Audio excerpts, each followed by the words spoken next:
We are ready to start, and I'd like to welcome you all to the first of a series of four called Women in Seasons, an online workshop created for women by women in all chapters of life. So I'm Pam Lang, and together with Stephanie Salem, Britt Olson, and Jan Murray, your coaches tonight, we'd like to congratulate you on making some time for yourself and thank you for joining us.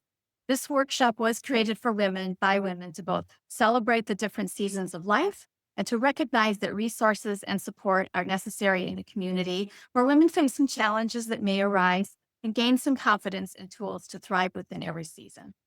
We believe that every season is filled with opportunity for growth and joy, and each season will bring about some change that's easier to navigate with the community and resources in your corner.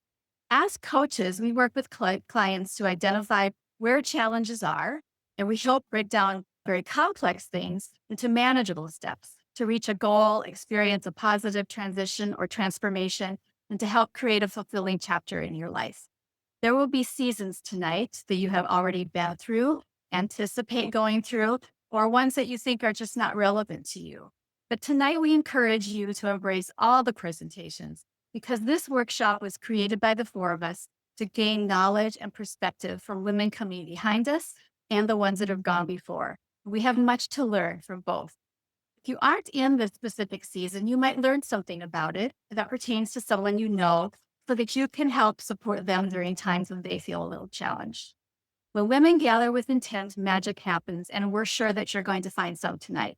So tonight we have 90 minutes together. This is the first of a four-part seasonal series and the first time we've collaborated. We think we've ironed out a lot of the technology tonight. Clearly, there's some that we just don't expect, like life. So hopefully it will get better with the next one. In just a few moments, we'll begin our first conversation. That will be followed by the other three coaches one at a time. Please, if you haven't already, make sure you have a tablet or a pen handy so you can jot down information and participate in exercises that each coach will be offering this evening. So get comfortable, get a glass of wine, a cup of coffee, a cup of tea, eat your dinner, do whatever you need to do to get comfortable. And please remember that we've made this night for you. This is about you. Also, note that tonight's conversations are just a small part of what a full coaching session or a one coach workshop looks like. And it's meant just to spark your curiosity and get you discovering more about the season that you're in. Both your audio and video are turned off and we are in webinar mode tonight. So we have a big gathering. We have almost 70 people signed up. So we're hoping everybody finds their way through technology and can join us shortly. This clearly validates for us that these are the kinds of gatherings that are important and needed for women. The workshop is being recorded. However, again, both video and audio for attendees are turned off. When all the presentations are complete tonight, we'll have 30 minutes left to respond to individual questions and comments. This will be your time to have a potential mini coaching session if your question's chosen. So please click the Q&A icon at the bottom of your screen at any time tonight to ask a question, and please address it to the coach it's intended for. We will each choose just one question or comment due to the time that we have. Please know that all of our coaches tonight are offering you a complimentary 30-minute coaching session during the month of October for you to get to know us better and for us to get to know you better and talk more about what each of our individual coaching practices look like. In a few days, you'll receive an email from me with contact information for all of our coaches, a special gift from each coach, and the recording for tonight. Before we get started, one of our coaches, Stephanie Salem, is going to do a short grounding meditation to help us calm. I think we all need it after that, and bring an open heart to the workshop tonight. So Stephanie? Thank you, Pam. All right. So let's just start. Everyone take a deep breath all together. Close your eyes if that feels comfortable, or just take a hazy gaze. And inhale through your nose and out through your mouth. And again, inhale in through your nose and out through your mouth. And with each breath, feel the tension melting away. Feel your body relaxing into this space. Do whatever you need to do to get comfortable. Wiggle around if you need to.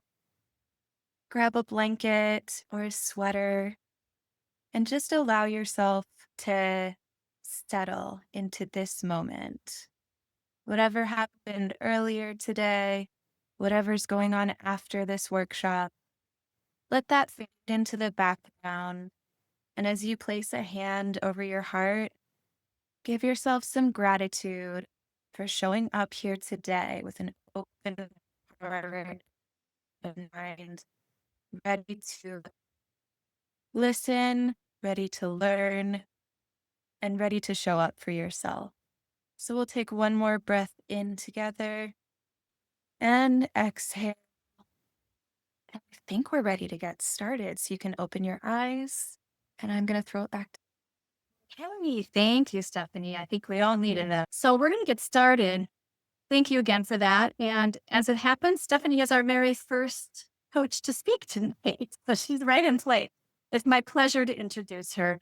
She is a friend, a CTA certified life coach, an MA mental health counselor, and founder of Stephanie Salem Coaching. Please welcome Stephanie Salem speaking on Loving Bravely. Thank you again, Pam. Oh, I'm so excited to be here with all of you this evening. And I'm really honored to be presenting alongside these three amazing women. So, as Pam mentioned, I'm Stephanie.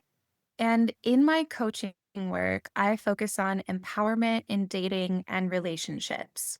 But tonight, I want to talk about loving bravely. And you might be wondering what that means. So, in typical coaching fashion, I'm going to throw the question back to you. When you hear the phrase loving bravely, what does it mean to you? What actions, words, images, or feelings come to mind? Just take a second to jot those down on your tablet, your notebook, your phone. And then let's do another one. What comes to mind when you hear the word vulnerability? So, again, take a couple seconds, jot down any words, actions, feelings that come to mind. And now let's bring them together. What do they have to do with each other? So often we think of vulnerability as laying ourselves bare to another person, exposing all of our soft and sensitive pieces. And for most people, that's incredibly scary because now there's a risk of getting hurt or feeling judged or misunderstood.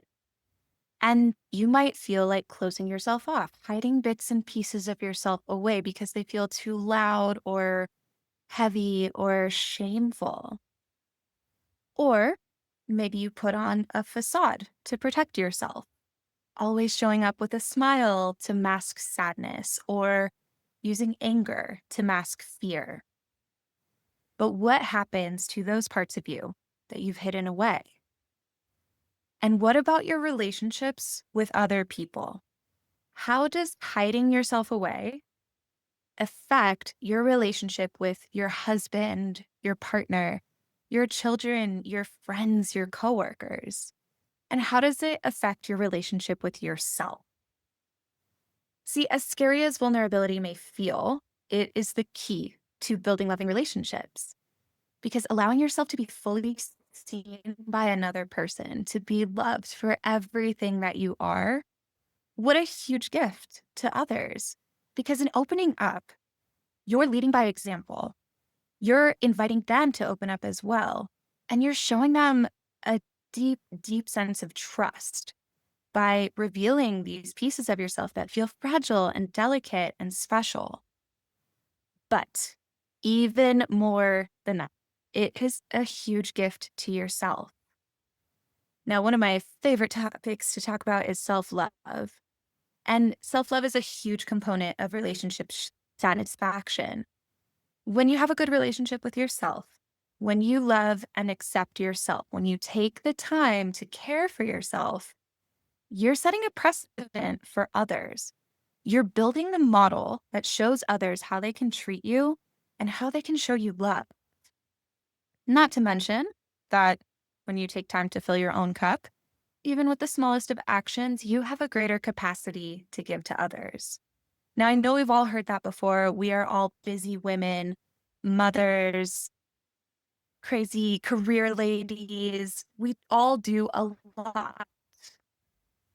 But these can be small actions like taking an extra 30 seconds for a deep breath before you walk in the house, having your coffee break outside in the sun. Just the littlest of actions can really fill you up. And continuing with self love, it's also a huge component of vulnerability. Sharing your deepest feelings, your fears, your dreams with another person means you have to acknowledge them in the first place and accept them with compassion and without judgment. It's the belief that you deserve to be seen and held and heard, not just in your heavier emotions, but also in your joy and in your big dreams. Because so often we think of vulnerability as the sad, heavy things, but it is also joy and excitement and hopes for the future. So let's stop with me chit chatting and let's do a little visualization. I want you to think of a relationship where you are currently holding something back. Maybe you're feeling stressed at work. Maybe you're frustrated with your husband. Maybe you're angry with a friend. So take a second to call something to mind and close your eyes. I want you to picture yourself standing in front of that person, sharing what you're feeling. Take note of your body posture, any physical sensations, really anywhere you feel tension in your body. Maybe there's tightness in your shoulders. Maybe your cheeks feel flushed. Maybe your heart is racing. What emotions do you feel? What words are you saying to this other person? What is your tone? And how do you envision them responding to you? So just take a couple seconds and let that scene play out. Let's pause. So we're going to do this again. But before we do, I want you to take a deep breath with me. Once again, I want you to drop your shoulders away from your ears, clench your jaw. And I want you to remember that when you are vulnerable with another person, you're doing it for yourself and for them. You're allowing yourself to be seen and heard because you deserve to be seen and heard. Your honesty invites a deeper, more fulfilling connection with that other person.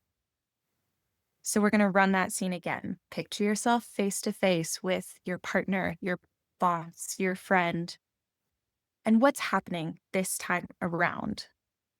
Again, notice your posture, notice your emotions, physical sensations, tension in your body. What are you saying to them? What is your tone like? See yourself speaking truthfully and authentically, even though you may feel scared. And see the person facing you responding with curiosity and a desire to just understand you better. We'll let that play out for another couple seconds. Now, I'm not in your minds, so I can't know for sure. But I would be willing to bet that scene feels better the second time around. More honest, and maybe even more cathartic. I want to share my experience with this exercise because the first time I did it, I was thinking about sharing vulnerably with some people on social media. Sounds a little trite, a little silly, I know, but I wanted to speak more intentionally to my ideal clients, to women. I wanted to speak truthfully about my experience in dating and relationships.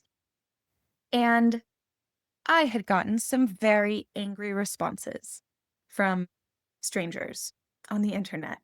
They were men, but that's not important. So I pictured myself sharing vulnerably and honestly. And what I saw was this bravado coming forth, some anger. I needed to come out of the gate strong with fire. And that was masking some deep fear. My heart was pounding the full time. My shoulders were up by my ears. And afterwards, I could feel myself bracing for impact, waiting for the worst case scenario.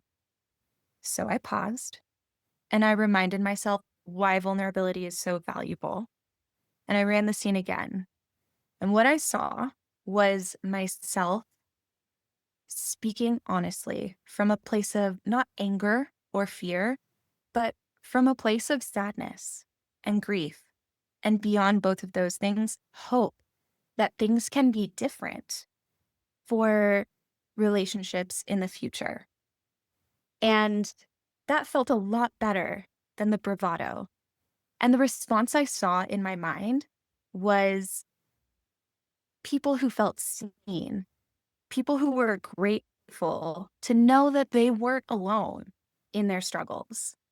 So let me circle back to the same questions I asked you earlier, and you can check back on your notes if you'd like. What does it mean to love bravely? What does it mean to be vulnerable? And what does loving bravely have to do with vulnerability? I'll tell you. Being vulnerable is an act of love, and it is incredibly brave. So to love bravely means to be vulnerable with the people that you care for. Now, you don't have to do it all at once. I know sometimes vulnerability sounds like the big reveal, but if it still sounds scary or overwhelming to you, or even mysterious, just validate all of that. I see you, and I have definitely been there. But you can start with little steps, small acts of bravery that help you build deeper connections with the people around you. What I like to call micro doses of vulnerability. So maybe that means sharing your feelings with someone face to face, or maybe it's smaller.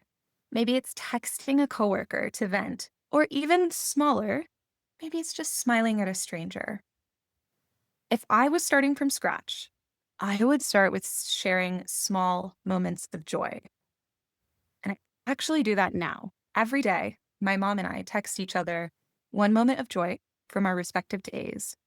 And what that allows us to do is to celebrate each other, share in each other's happiness, and understand each other better. And with those, we get to deepen our relationship every single day. And you can do the same as well. So, thank you all so much for joining me on Loving Bravely. I hope you enjoyed it as much as I did. And I am so honored to introduce our next coach tonight. She's an IIN certified integrated health coach and founder and author of The Magic Ritual, which is absolutely gorgeous. So please welcome Britt Olson and Rediscovering Yourself in Early Motherhood.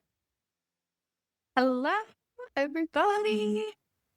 Oh man, I am so grateful to be here with all of you. And Steph, thank you. That was great, by the way. There were many messages that I personally needed. So that was a treat. Thank you for that. All right, let's get started. So I want to start with one question. Have you ever looked in the mirror in those early days of motherhood and thought, who even am I anymore? Because for me, I personally remember this so vividly. My baby was only a few weeks old. I was running on no sleep. My baby had to be touching me 24/7. My back ached. I felt so isolated and I barely recognized the woman looking back at me in the mirror. And I thought, I've gained this incredible, beautiful little soul, but I feel like I've lost me. And I know most of us here tonight are women. I'm also not alone in this experience. So, whether you're a brand new mom or just gave birth, or gave birth 10, 20, 30 years ago, this feeling of being shaken to our core is something that most of us have experienced at some point. And yes, motherhood is beautiful. It's immensely beautiful, but it can also feel like an identity earthquake. And that's what I really want to talk about tonight is how we begin to rediscover ourselves in the middle of all. I know most of us are at different phases of the motherhood journey. So when I use the term motherhood, please feel free to use that word interchangeably based on how it pertains to you. So maybe you're not a new mom right now. You could be a mother to teenage children, a mother to adult children, a grandmother. You might be friends, siblings, coworkers with a mother. No matter where you sit, though, I want you to know that we can all resonate with what I'm going to speak.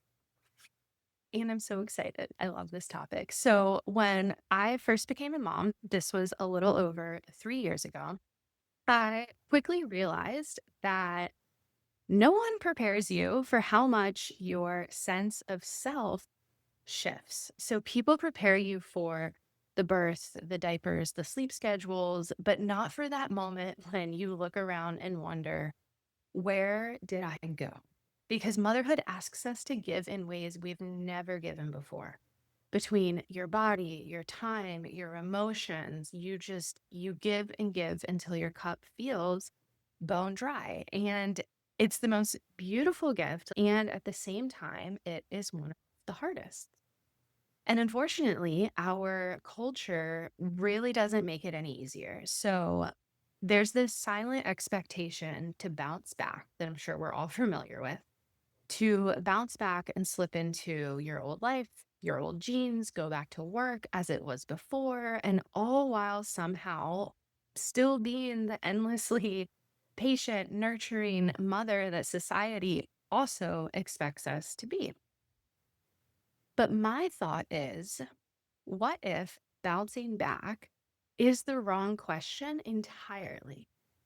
What if the goal isn't to go back, but to embrace who you are now? Embrace the body that brought new life into the world. Cherish the newness of this experience, the rawness, the tenderness, the scary unknown of this newness that you've just entered into. So, let me tell you a little story from my own journey. Now, around 3 months postpartum, almost actually 3 years ago to the day, which is kind of funny. I just realized I was 3 months postpartum with my first baby. And this is when things really started unraveling for me. So, before giving birth, I was running a successful business, had just hosted my first international retreat, and I really imagined motherhood fitting seamlessly into that vision. But reality was different.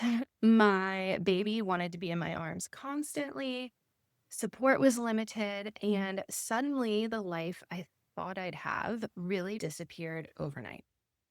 I loved my baby deeply, and I also felt completely isolated and shamed, dismissed, and terrified to admit how much I was really struggling.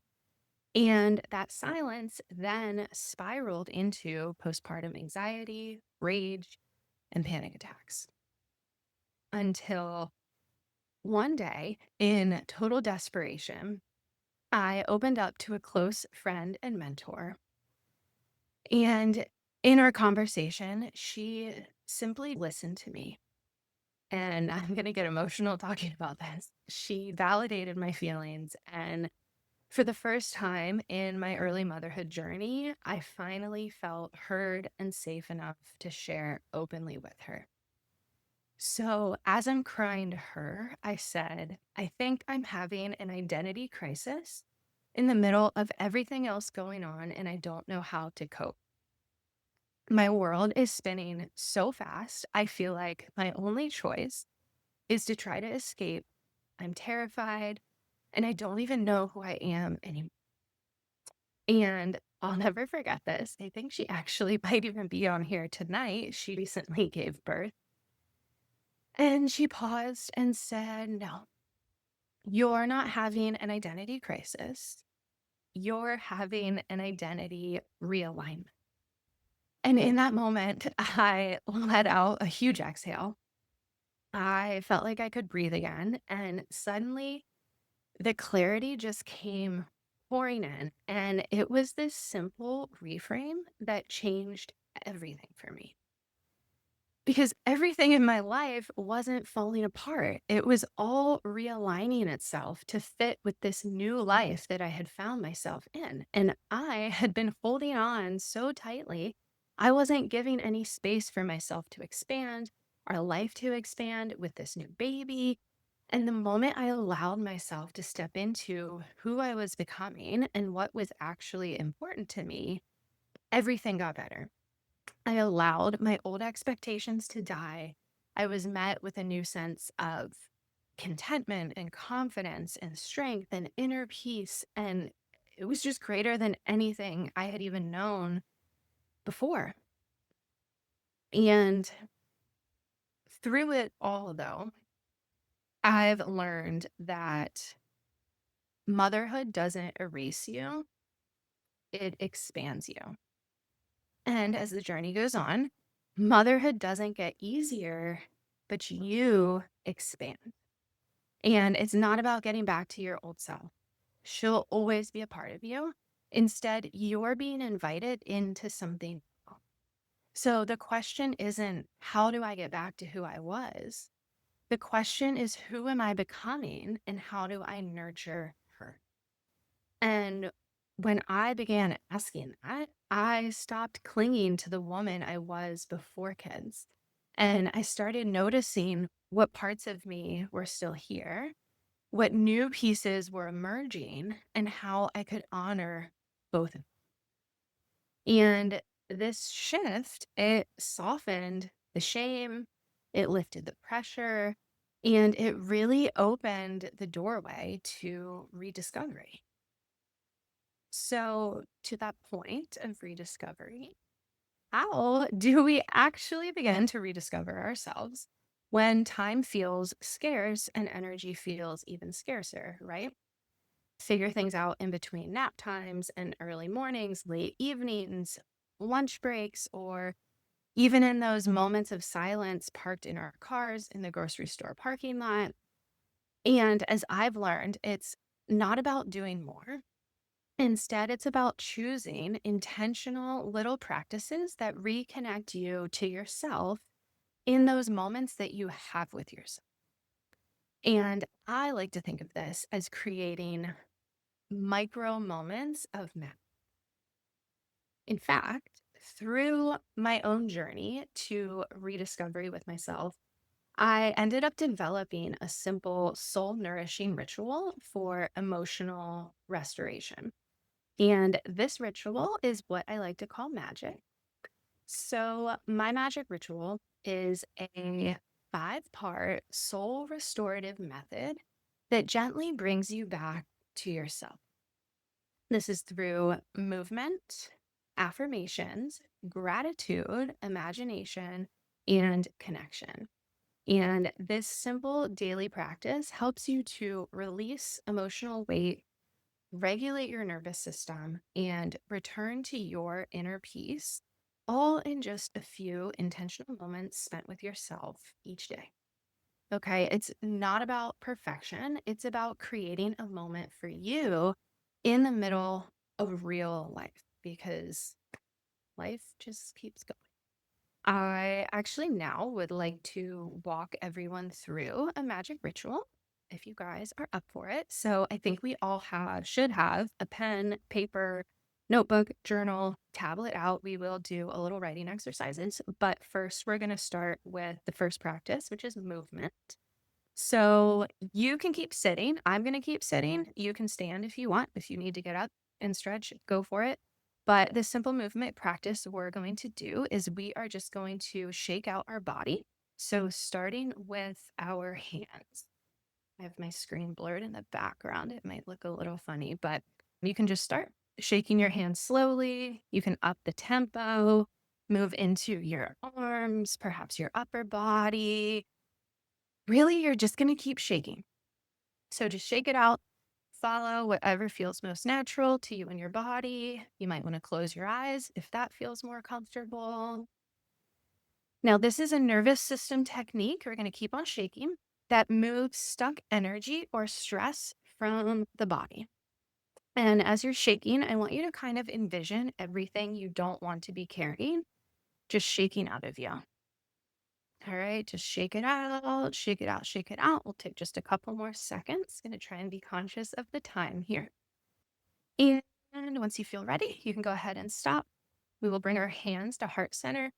prayer hands or hands over the chest, whatever feels most natural. Close down your eyes if you haven't already. And just take a pause to focus on your breath, allowing the breath to recenter yourself, noticing if there are any shifts in your physical or mental body. And when you feel ready, you can open your eyes. Okay. So the second part of the magic ritual is affirmations. And for affirmation, we are going to root into the positive statement, I love myself fully. And we'll do this through writing. So take out whatever you need to write with, and we're going to write the affirmation 5 times. I love myself fully. I love myself fully. And as you're writing this affirmation, give yourself permission to sink into it. And it's totally normal for affirmations to feel silly at first. However, consistently over time, affirmations really will rewire your inner narrative. So it feels silly, but it is very powerful. I love myself full. Next, we will do gratitude. And again, I encourage you, you can go ahead and write this one down. Go ahead and name 3 things you can be grateful for right now, no matter how big or how small. You can be grateful for the roof over your head, an experience that happened today, people in your life. Just simply name 3 things that you can be grateful for right now. Anything you choose. There is no wrong way to practice gratitude. All right, now we will move into imagination. We'll go ahead and close down our eyes for this if you feel comfortable doing so. If you need, you can take a deep breath to recenter if needed, and just sit for a few moments meditating on the question, what would a calmer version of you look or feel like? If it feels good, you may want to start writing out what's coming up for you on your paper or in your journal, or you can just sit here with yourself meditating on what a calmer version of you would look or feel. All right, you can go ahead, start to close down what you're writing. Open your eyes if you haven't already. You may want to come back to this prompt as well. And the last part is connection. So, connection is the 5th part of the magic ritual. And for connection, we will go ahead and ask yourself now, and again, write down whatever comes up for you. What do you need most from yourself today, tonight, or tomorrow? What do you need most from yourself? Again, write down whatever comes to mind. Try to remove any judgment. This is personal, just between you and yourself, just posing the questions for your own reflection. Righty. Again, you can always come back to these if you need, but that's it. So that is just an example of a 5-part magic ritual. It can look however you need it to. But hopefully at this point, you notice a subtle shift or 2 from within. Maybe you feel lighter, more grounded, more hopeful, and really whether you choose to do all 5 elements together, choose 1, 2, 3 practices, I really do promise you that the magic ritual can support you from wherever you are and whatever is happening in your life. My foot just started falling asleep on me. So I'll go ahead and wrap. So here's what I want you to carry home with you tonight. You are not lost in motherhood or wherever you are. You are being rewritten in the most powerful way. Rediscovery is not about getting back to where you are. It is about honoring who you're becoming, the new you, the one who is softer and stronger and stretched and expanded and growing right here, right now, no matter your motherhood season or life season. So remember, each small act, whether it be movement, gratitude, a moment of connection, are all a step back home to yourself because you matter. All of you here tonight matter. And I am just so grateful for each of you for joining us tonight. So thank you so much. And now I would love to welcome our next coach, Third one for the evening, she is a CTA certified life coach, a compassionate mediation coach level 1, and founder of The Recovered Workaholic. So please welcome Jan Murray on Work Without Burn. Jan, you're muted still. Thank you. Britt, I want to say thank you. Steph, thank you. But Britt, I think you had my full attention with all the stuff that's going on behind the scenes, folks, that vulnerability that we're able and we get to show up as our true self. And, there was messages in the Q&A or just comments about how you touch folks. And this is what I love when we get to show up authentically. It's such a gift. So my name is Jan Murray, and we're so glad you're all here. Thank you again for your patience. And before I get started, I just wanted to remind folks is please put any questions you have for any of the coaches in chat, in the question and answers, the Q&A, so that we can answer those before we close tonight.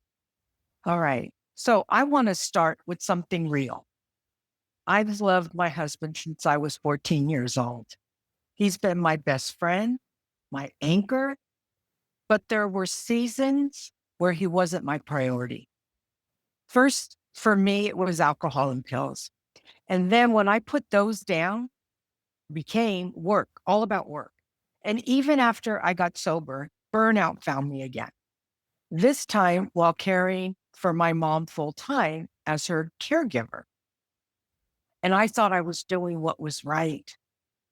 But in reality, I was running myself into the ground and losing myself and almost losing the people I loved most. And I didn't even realize it. That's the thing about burnout. It makes us think being exhausted means we're dedicated, but really it's stealing our health. It's stealing our joy and it's stealing our relationships. So I have a question for you that you can write down in your journal or a piece of paper that you have. Have you ever given so much to others that there was nothing left for yourself? Let me ask you that again. Have you ever given so much to others that there was nothing left for yourself? Burnout doesn't hit all of us at once. It sneaks in little by little. It's sneaky. For me, this is what it looked like. Staying late at work, going in early, didn't have to start at 8, but I got there at 6 o'clock in the morning, skipped meals, lunch, dinner at times, and still telling myself it was dedication. But it wasn't dedication. What it was depletion. And here's the hard part, folks. It wasn't just for a season. I lived this way for decades. I worked at my job for 40 years in the dental field. And during that time, work was my addiction. Even after I put alcohol and pills down, I picked up work as my escape. And work became my hiding place. Because there I was able to get all of my needs met, that validation of, look at me, who I am, and all of that stuff I tell myself. Then as a caregiver for my mom, I thought love meant giving every single piece of myself. But what it gave me was exhaustion, resentment, and a body that couldn't keep up. And all my dad said was, could you take care of your mother after I am no longer here? He didn't say 24/7. Burnout over time doesn't just wear you out. It robs you. It stole from me. And it robs your health. It did mine. It robs your peace of mind. It did that. And the joy in your relationships. So here are some early warning signs. Always being tired, no matter what. Snapping at the people you love. Having trouble focusing. Losing interest in what once brought you joy. So I want you to write down another question. What's one side your body or your heart gives you when you're running on empty? Once again, what's one sign your body or heart gives you when you're running on empty? This one was a big wake up call for me, and it was boundaries without guilt. I can just see people chuckling in the background, even though we can't see your faces.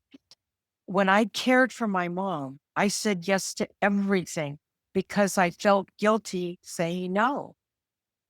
And at work, I'd set a boundary, but then I'd explain myself to dad until I was so drained, physically and emotionally. And by the end of the day, I wasn't just tired, I was so resentful. So here's what I finally learned. Every time you say no, you make room for the things that really matter. And that real freedom came when I stopped over explaining myself. I learned to just say no and let it stand. No is a complete sentence. You know how many years it took me to just intellectually understand that?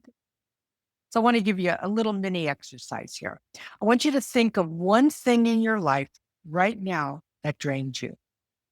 One thing that drains you. And imagine yourself saying no to it clearly and simply without explaining. Just no, I can't. Period. Notice how that feels in your body. No, I can't. So I want to ask you, here's another question you can write down.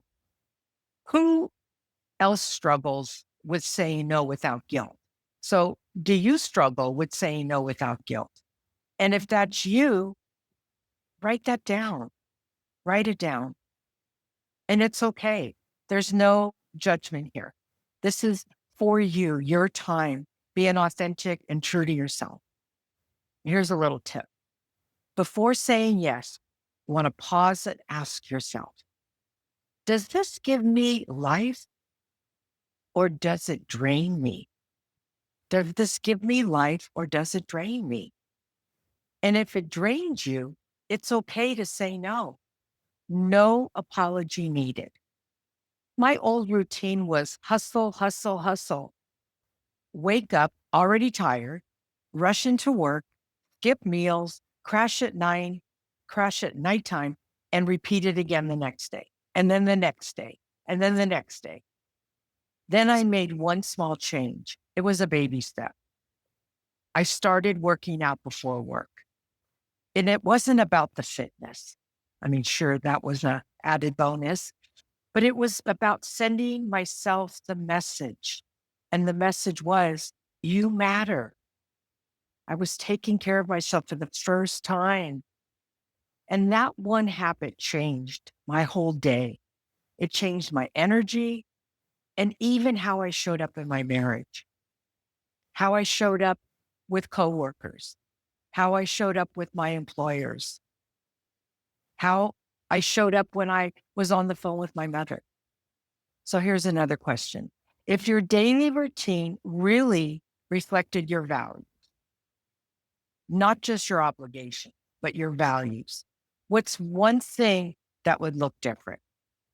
Ask yourself that. So again, if your daily routine really reflected your values, not your obligations, what's the one thing that would look different? So I want you to try this. I want you to set clear start and stop times for work. Put rest and joy on your calendar like appointment. It might sound silly, but if you start looking at the calendar of all the to-dos and then you see rest and joy, whatever that means, a massage, going for a walk, going out to dinner with some friends, and then create an evening wind down ritual. Whatever that means to you, it could be a meditation. It could be, I have a goofy one. I love the soap opera General Hospital. So in the evening, I sit down and I watch General Hospital. And it's my wind down ritual for the evening. It's mindless.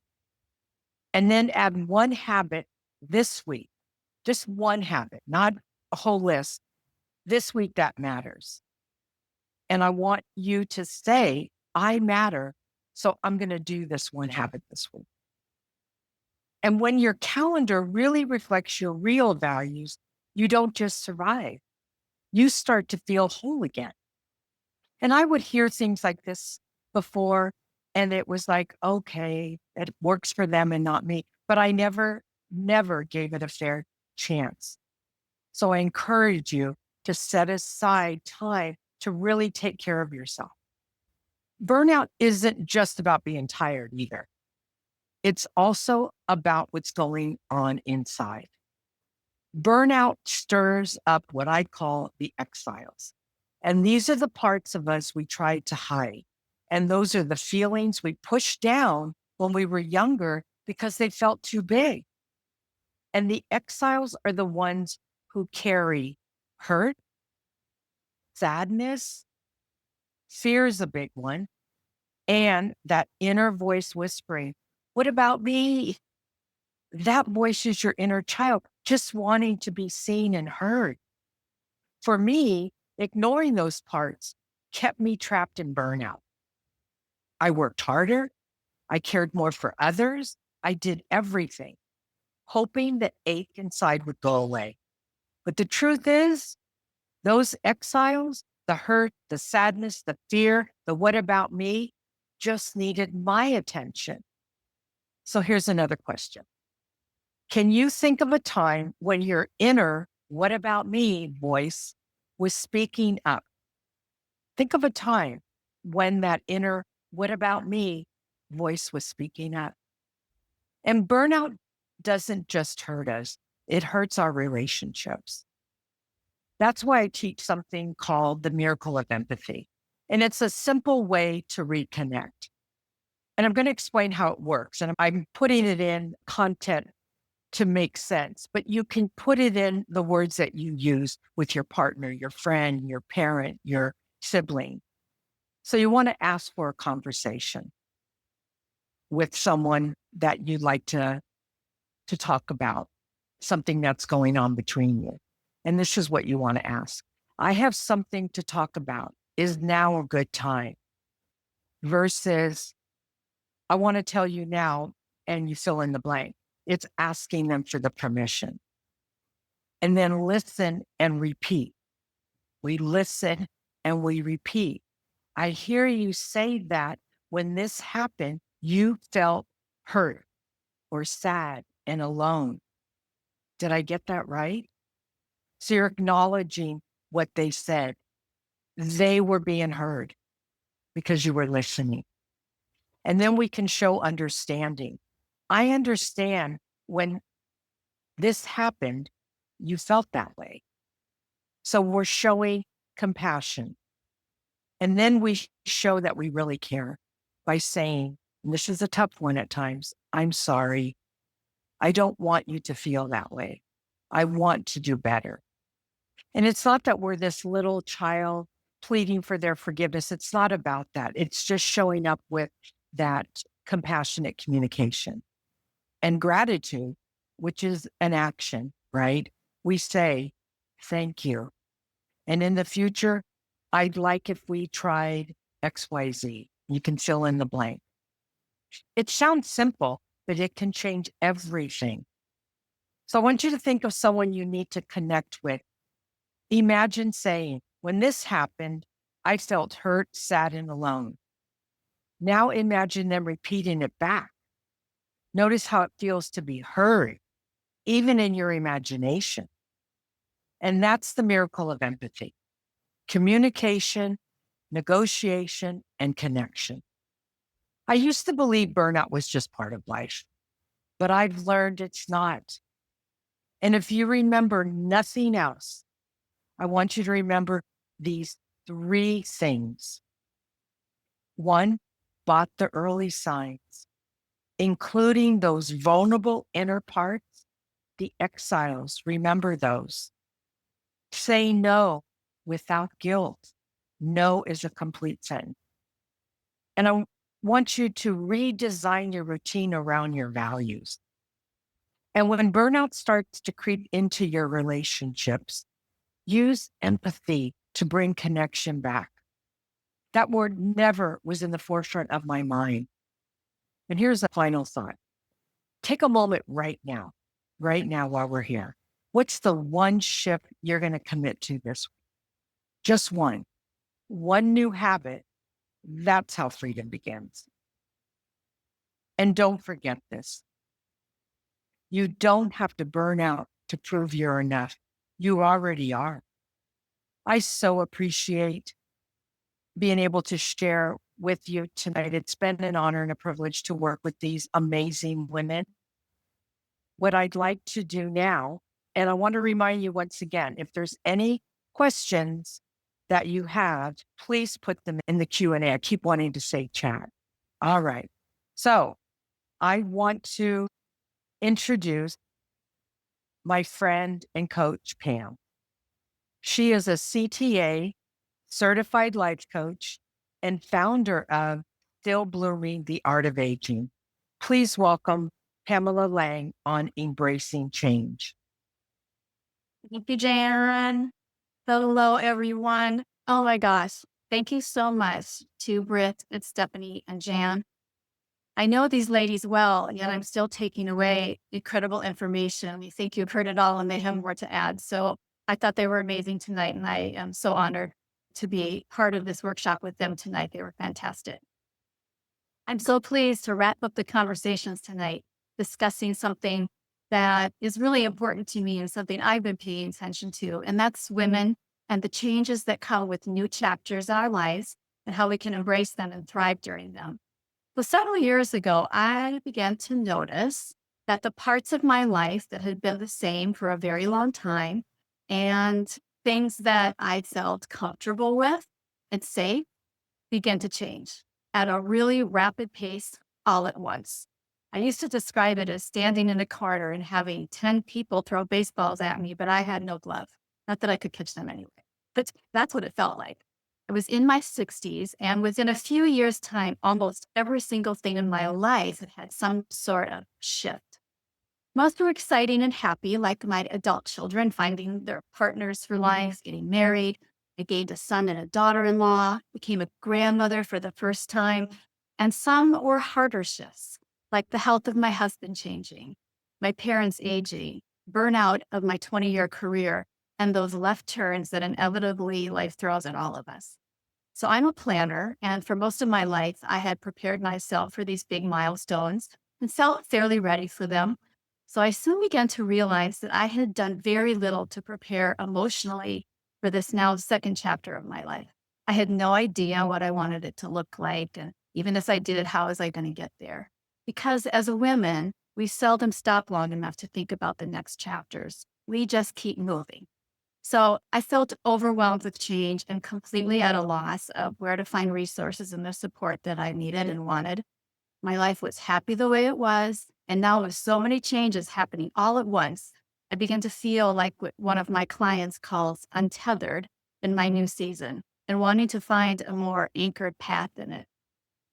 So I sought out a life coach for myself. And after really digging into that season of my life and having this coach help me break down what seemed like a mountain of changes into some small and manageable steps, and him also helping me clarify where I wanted this chapter in my life to look like, I was finally able to get a little bit clearer picture. And it was then that I knew I wanted to provide women in midlife and beyond a support, a resource, and a coach to navigate a season that I myself didn't feel prepared for or supported in, because we don't often comfortably talk about these changes.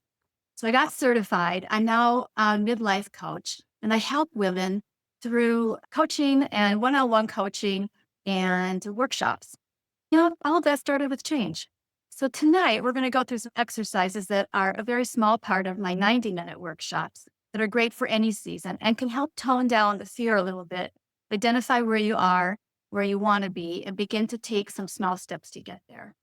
So when we speak of change tonight, as a coach, my clients come to me with the kinds of changes that most of us will go through in our lifetime as a normal part of life. So maybe you're experiencing change now that's making you feel a little bit overwhelmed, or maybe you've had a very clear picture of what this next chapter is going to look like. Maybe it's not looking exactly like what you expected. So coaches are trained to ask powerful questions to help you move you towards a goal or a transition. It's not counseling, it's not therapy. So if your change tonight is something you're thinking about and it's deeper than the typical changes in life, it's feeling really heavy and you need support, we encourage you and support you in reaching out to a doctor or a mental health professional. So let's talk about change. Change is inevitable. We can't go through life without it, nor would we want to. It's part of life's journey and it brings both joy and challenges. And one of the first things we can do to help navigate change is to acknowledge that there's always even just a little bit of fear in all kinds of change. I see it often in clients that have just retired or are thinking about it. So it's exciting to think about not working every single day, not having to sit through another Monday morning meeting filled with stress and deadlines. It's also a little scary to think about losing the structure that you've had for so long, your social network at work, and a paycheck. So it's normal and expected that we feel this mix of emotions and all kinds of change, really. It all comes back to our brain, that thing that drives the bus all the time, whether we know it or not. And according to James Garrett, who's a well-known neuroscientist, if you have an opportunity to look him up and listen to him, please do. But he says our brain is programmed to like what we already know. So our brain's wired to feel most comfortable in what is familiar and what we already recognize. That's why change can be so daunting and so hard, whether it's perceived as good change or a challenging one. So tonight we're going to challenge our brains a bit. The exercises tonight are meant to help you shift your perspective just a little bit. So we will go through them a little faster than we would in a coach, client, or in-person workshop. But do your best, and I encourage you to go back later and spend some time where you can really sit and give it just a little bit more thought because it really is pretty eye-opening. So we'll get started. For a few minutes, let's check in with ourselves. Sit with any feelings you have about a current change, big or small, that you've experienced or are experiencing, or one you're anticipating. Or close your eyes if you want to for a few minutes. Think about that change and let those feelings come to the surface and try not to push them away. Okay? So jot those down. Jot down the ones that were the most prevalent or came to mind first. All right. And then write down that change. Write down what that change is on your piece of paper. It's okay if it's past or present or one that you see coming. Now, you don't have to write this part down if you don't want to. You can just kind of think about it. But now ask yourself these two questions. What is it about this change that scares me the most? Okay. Think about that for a second. Let whatever comes rise up, think of it, and then decide what part feels the most uncertain to me. They might be the same thing. There's uncertainty in every bit of change that we go through. But here's a quote that I love and I found really useful. Feelings are real, valid, internal experiences, and they are also not always accurate representations of reality and should include facts rather than being used as a sole guide to where we are. I'm going to read that again. Feelings are real, valid internal experiences, and they are not always accurate representations of reality and should include facts rather than being used as a sole guide to where we are. Okay, so take a look at the things you wrote down that scare you and ask yourself a few questions. Are those thoughts based on feelings?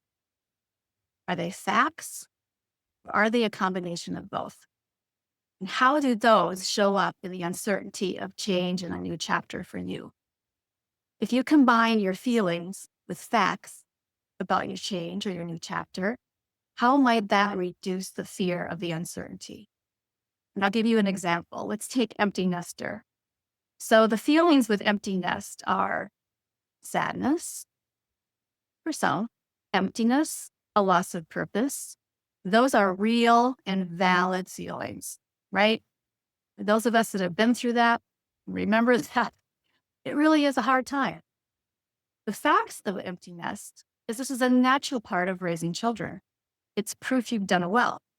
Emptiness can be filled with new projects, purpose created with a new job or volunteering, learning new things, travel. And there's a fact that you have also, since you have completed the fundamental parts of raising a child, you are now entering a chapter of getting to know them as an adult. Coaching includes a lot about perspective. And I've watched clients have absolute aha moments when they're working on seeing something in a different light. This is one of my favorite exercises. On a paper, divide the page into 2 columns. Just draw a line down the middle. On one side, at the top of the column, write change. Okay. On the other side, write what I am gaining. Now think about the change you are working on tonight in column 1.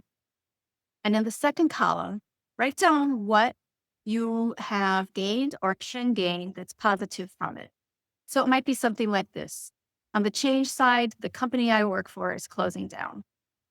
On the gain side, change can lead to new doors opening, new career paths, new skills I would have never pursued if I had remained in this established job and routine.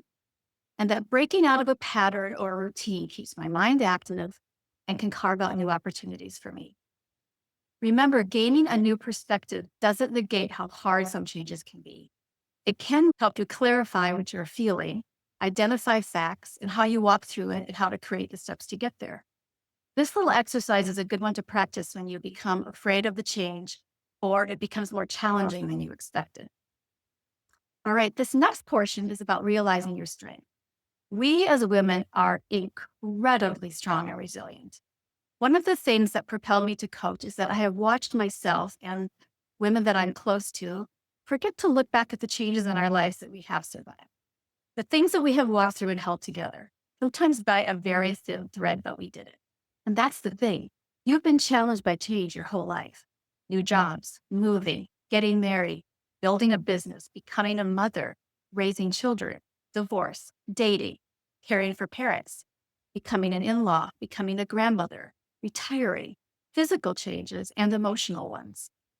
Looking again at what is fact and what is stealing or assumption. So in that tone, talking again about dealing with facts, think for a moment. And if you're with a group, with a partner tonight, what is one true thing about every single change that you and the people around you have experienced? One true thing that we know is a fact about the changes you've experienced. You want to guess it? That's what I wish we had chat box, but we don't. It's so bad. If you guessed you survived it, you're right. You have survived every single change in your life, whether it was hard, whether it was fun, whether it was life-changing, you did it. And you have the tools in your toolbox right now to get you to the next one. So let's take a moment to remember something in your past that was a change challenge for you, something you wondered if you'd get through. Okay, so what was it? Think about that. What was your change? Something you went through in the past. And then think, how did I get through that? Was it talking to your partner or friends, finding a resource that helped, seeking a therapist or a coach? Was it your faith? Was it exercising? Was it talking to people that had been through it already? Was it giving it time? What was your super strength, your superpower during it? What skills did you use? Laughter, research, a sense of humor, ability to ask for help and a willingness to take it, your resilience, patience. Acknowledge that you already have the tools you need to handle whatever comes next because you have absolute proof that you've already done it. Now, in true coaching method, it's time to set some small, manageable steps to help you feel confident and to help combat the fear that often comes with change and the unknown. So think once again about the change you're facing. Identify one simple step that you can take tomorrow to move forward through your change and embrace it. What would be a step that is doable for you right now? Start small because small successes lead to bigger ones, and then that leads to habit. So in a coaching session, a coach will ask you to determine these steps, but here's a few suggestions to give you an idea on how very simple they can be to start out. Do 30 minutes of research on the topic that has to do with the situation, where you're feeling stuck. Find a class or support group dealing with this kind of change. Organize your thoughts around the change by journaling. Write down a positive information that reminds you that you have the tools and the strength to handle this change. Then ask for help. So, along with identifying these steps, you need accountability. Coaches help you do that. If you don't currently have a coach, use a partner or a friend or a family member that can help hold you accountable for the small steps you want to make. And if you'd like to email me and tell me what your small step is, email me. I'd love to hear it and cheer you on. My email is Pamela@PamelaLang, Lang.com. Pamela@PamelaLang.com. And I'll cheer you on. The small steps are important. They seem simple, but you're telling your brain that you're embracing something new. And it also proves to yourself that you are steering the ship away from what's always been familiar and comfortable and into a new chapter that can be filled with opportunities, a chapter of joy. So I hope tonight that you feel validated that change can be a little scary, even if it's a good change. And remember that you have everything you need to embrace chapters of change and shift your perspective from fear to opportunity so you can make the most out of what's next for you, no matter what season that you're in. Thank you so much. Thank you for opening your heart tonight and being curious and discovering what all of the coaches had to say tonight. And now I'm going to turn it back to Jan Murray, who's going to select some questions for us to speak to tonight. If you haven't put a question in the Q&A box, please do that now. We'll give you a few minutes, and each one of us will answer one tonight. And then if you have questions later, we'll be sending you an email and we'll explain that just a little bit. But right now, pop those questions in there. And Jan, I'm going to give it back to you. All right. Thank you, Pam. That was so lovely. Thank you. Thank you.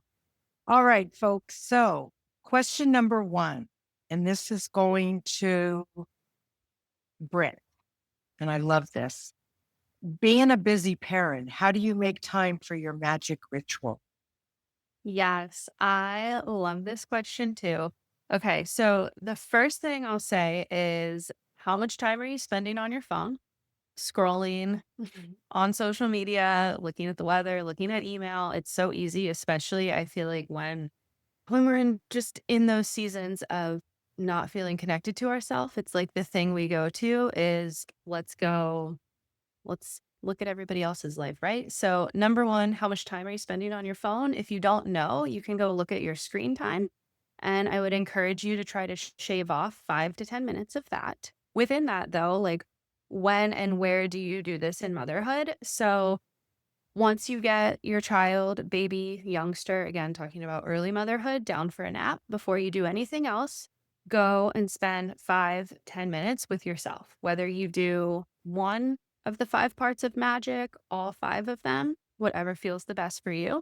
You can also do it while you are washing dishes. You can speak affirmation to yourself. You can speak gratitudes to yourself. You can check in with yourself. While driving, I do it.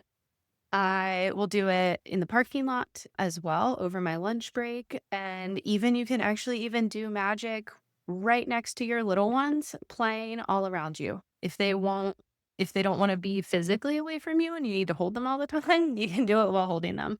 It's really just committing to yourself and getting creative with your time. And again, nobody likes to hear, and I don't normally recommend this for new moms. This is the last thing I'll say is waking up early, because when we're up all night, sleep is very precious, especially that first year, if not the first 9 months.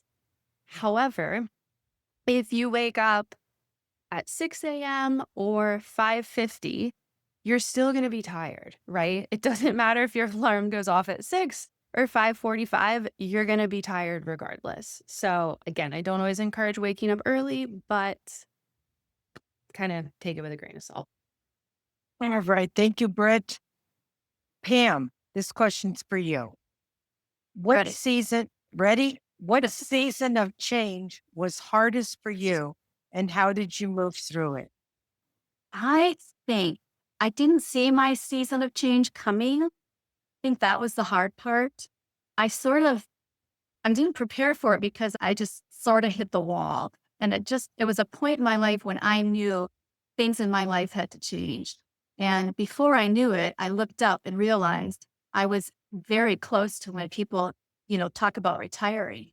But I hadn't given it any thought for really for emotionally at all. I hadn't prepared for it at all. I just knew that I was experiencing that change, and I was also experiencing burnout at the same time. So they kind of collided with each other, right? Plus the other things that were going on.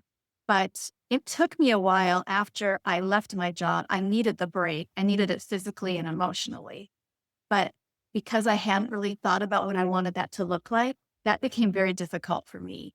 My both my children now had really amazing lives of their own. Of course, I see them, I see my grandchildren and that sort of thing. But that part of my mothering was really behind me. And my parents were aging. I didn't want to just stay home and do nothing. I've worked my whole life. So I knew that I had to have something that kept me active and creative and fed my soul and my spirit. I just didn't know what it was. So that period after I first left work was really, really a hard time for me until I figured out exactly what I wanted. And when I landed on coaching, I knew that that was taking everything that I had thought about for a really long time and put it all together, and it was sort of the answer. But that's why I really like coaching women that are thinking about retiring, because there is some work to do before you get there. There's a lot of surprises and a lot of things that are a little bit hard to navigate if you haven't given it some thought. So I would say that was probably my hardest season. Great answer, Pam. Thank you. All right, Steph, you're up. Here's the question. What to do if you're being vulnerable and authentic in a relationship of any kind, but the other person isn't allowing themselves to be fully seen? How to gracefully approach this? It's a really good question. So I think, first of all, it depends on the relationship.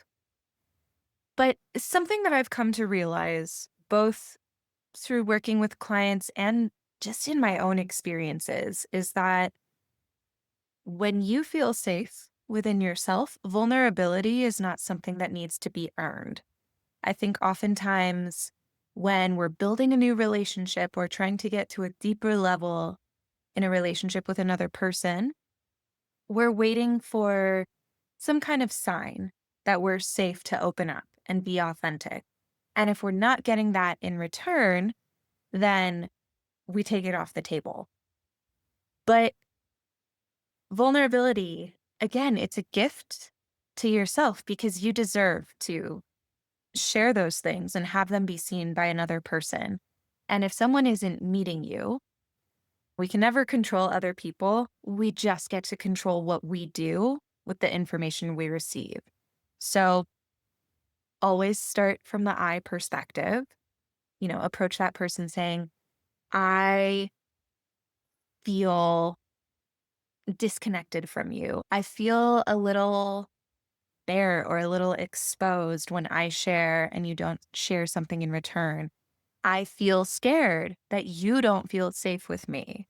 So really pause and think about, what is it that this person is doing in not sharing that is impacting you? Why do you need that vulnerability from them? Is it you can tell something is wrong, but they're not sharing with you? Is it you want to connect with them more? Is it whatever it is? Figure that out, approach them from the I perspective, and trust that your vulnerability is one of the best ways that you can invite someone else to open up. Thank you, Steph. Great answer. All right, I'm going to answer a question. And before we leave, we will be posting um, all of our contact information. I know somebody asked that in chat, and I know people are starting to leave. So I'll answer this question and then I'll go ahead and post that. So the question is, any recommendations for how to set a start and stop time at work when you own your business and feel like you have to? I love that, which is a must, right? Must continue to work to make sure you're financially secure. Basically, how to find a work-life balance. That's a great question. And that's one of the problems I have for such a long time, that I need to make this amount of money, so I have to keep working And it was because I wanted to spend it on this, that, and the other. And we all have financial obligations. I know for me, I had a lot of selfish obligations that I could have not worked an hour a day. That wasn't going to affect our financial load, but it was affecting my personal. And I'm not saying self care isn't important, but I was doing things that I didn't have any business to do with that extra money. And so it was trying to start there. But for me, it was I needed that validation to be okay. So I'm going to keep working. And that was what the burnout was for me. And that interfered in the work family life balance. It was that what I needed on the inside had nothing to do at the end of the day. And I'm not saying the money wasn't important, but I had to look at it differently. I had to really take a look at why I was doing what I was doing. And I know that we have to work. I have this conversation with a lot of clients that say, well, I don't think I'm a workaholic. And because people say, but I have to work. So how can you say I'm a workaholic? And I understand that intellectually we do, but it's at what lengths will we go to, right? When will I turn it off? And I loved what was shared earlier about just putting the phone down, right? Stop the Facebook reels, simple things. And as far as getting back to the work balance, I think I had to really take a look and I encourage my just to kind of analyze your day. What is it that's causing you to stay late, first of all? Because I know for myself, and I'll end with this, that I had to keep on working for that validation. So I was waiting for the applause or the acclimates at work so that I could say, now I can go home. So it was really a lot of inner work that I was able to really take a look at the work life balance. So what I'm going to do now, before we maybe answer any other questions, is to share this with you so people can jot down our contact. So if you want to take a picture of that or write it down, I'll leave it up for a few seconds and then I'm going to turn it back over to Pam. Okay. All right, everyone. Thank you so much. Thank you for hanging in there with us through the technology issues we had at the beginning. We really, really appreciate you being here. On behalf of all the coaches tonight, thank you so much for making space for yourself as well. Women, as women, we don't do that often enough. And for the couple of gentlemen that I know are here tonight, thank you for making space for being with us. Keep using your exercises. Remember to check your email in the next few days for your free gift from the four of us. And also, we'll send information on how to get in touch with our coaches. So if you missed that little graphic, we'll make sure we get that out to you. You are all being gifted a complimentary 30-minute session in the month of October for each of us.